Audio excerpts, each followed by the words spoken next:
It's like a child has taken this, a very talented and a child with very good handwriting, but they have sort of collapsed and destroyed a watch which somehow, as Marcus just said, it's captivating. Ladies and gentlemen, welcome to Geneva!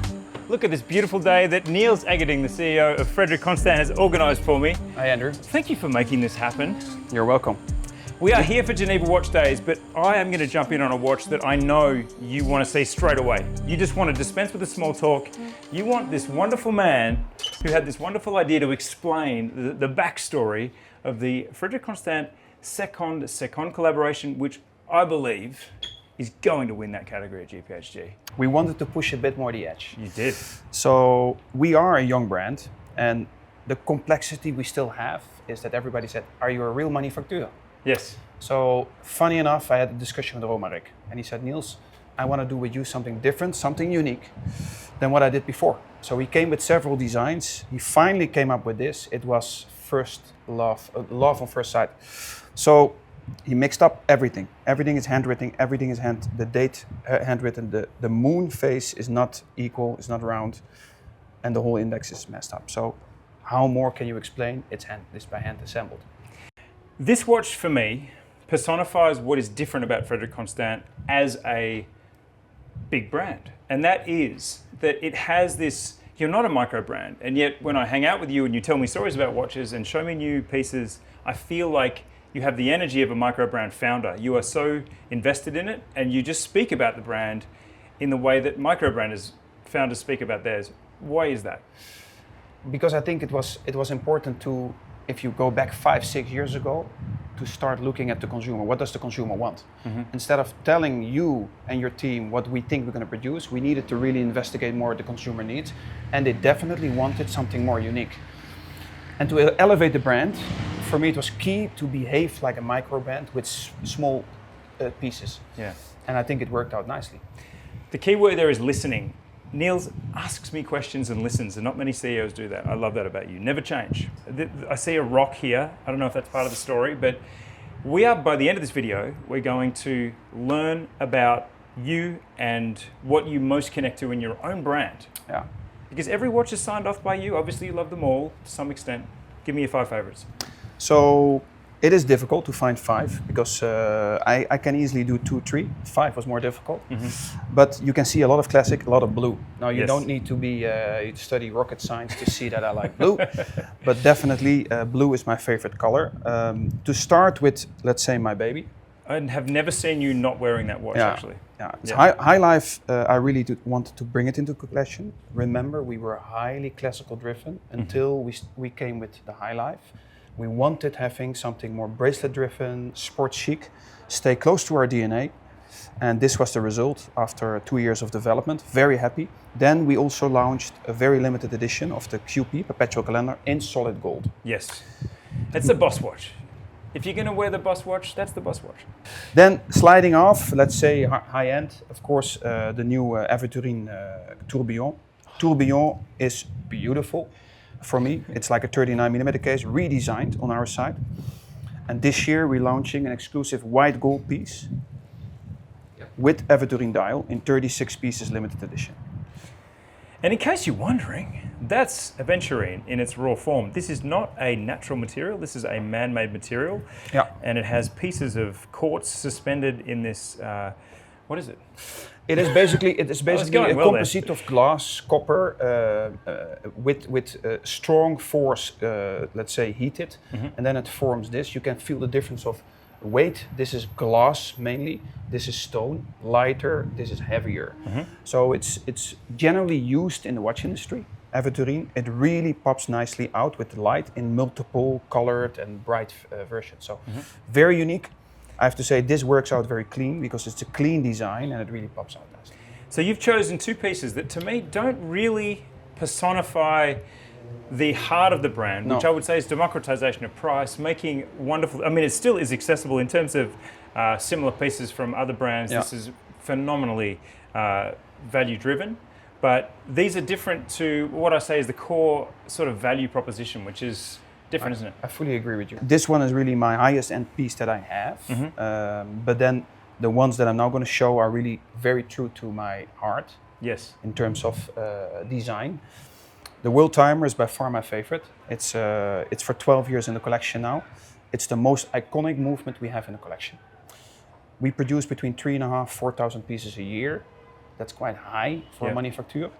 But if you look at the package, for a very acceptable price, and it's a movement proven to be very, very reliable. Yes. It's easy adjustment through the crown, so the city disc, the hours, the minutes, and the date are adjustable through the crown. I have the High Life, Alon B. Joseph, the Ace Jewelers Amsterdam edition with the worldtimer, for that very reason. When I came to choose the High Life, this one wasn't released. This is a European edition, 300 pieces, 1795 maybe-ish. This is the cost version. This might have challenged me, but I went for this red, black and white color scheme, High Life worldtimer for that very reason, because I feel somehow this has become emblematic for Frederique Constant. And again, the price is amazing for a worldtimer. It is. And that one is very specific because Alon designed it and he used a matte dial, center of dial, where we normally have like a sunray finishing. Yep. And it's super legible for the world, so it's very easy to read the worldtimer. True. Although that High Life is beautiful, for me it still fits better in a classical case. Agree. And here it's beautiful with the blue elements. I just want a sports version of everything though. So I know.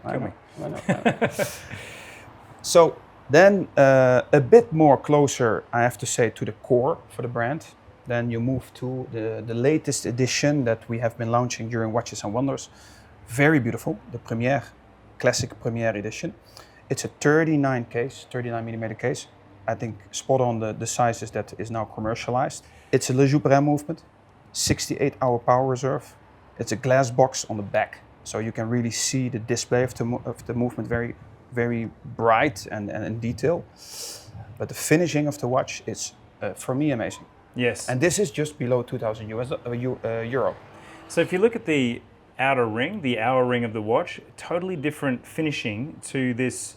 It almost looks like a gear-shaped center dial. But it has a really, the blues change the hue depending on what you're looking at. I'm going to put this on because it looks lush and blue. Marcus, look at that. And the multiple layer in the dial. Yes, the applied elements. Very classical, but still it pushes a little bit outside to modernity for me. And then the white Breguet hands is quite interesting. Usually you're used to seeing blue Breguet hands. They're quite matte. That's classic with a twist. True. Number 5. Last one. Yep. I have to admit that green is the new blue, correct? So totally. I have to this change olive green my. Is just everywhere. And it's a beautiful timepiece. This is the latest movement we have. We are known for the Moonphase. But this is the Moonphase date function, 3 hands edition. And the beautiful thing of this watch is that it has an upgraded power reserve. 72-hour power reserve. It's more than 85% increase of power reserve versus the previous edition. 5 years warranty and shy below 4,000 euro. That's amazing. Beautiful package for me. 40 millimeter case. And I say that's amazing as if it's an offhand comment. I say it almost like I'm breathing out, but it really is, because it really punches so high above its weight for the price. And when you hold these watches in your hand, there is no sense. I love micro brands, I love the founders, I love the passion, but often there's a little bit of a disappointment in the hand because you don't have that manufacture force, you don't have that verticalized ability to control process along the way, whereas I've been to this manufacturer, it's impressive. You are controlling the quality of this product all the way along the journey. I wanted to work in at least one watch from this year, and this is a little bit of a show and tell because this is a block of solid malachite. Hi there, Marcus. And this is how it happens. You take a tube of malachite out, and then you take a Gillette razor and you shave off. No, tell me what happens from here to here. This really is the raw material of a malachite. The beauty of this is of course, they cut it in pieces. They have one layer, including Moonphase, which you can see here. Then they make the dial. Every piece is unique. This is a white gold edition. And the beauty of this for me, so 40 millimeter case, 716 movement, 72-hour power reserve.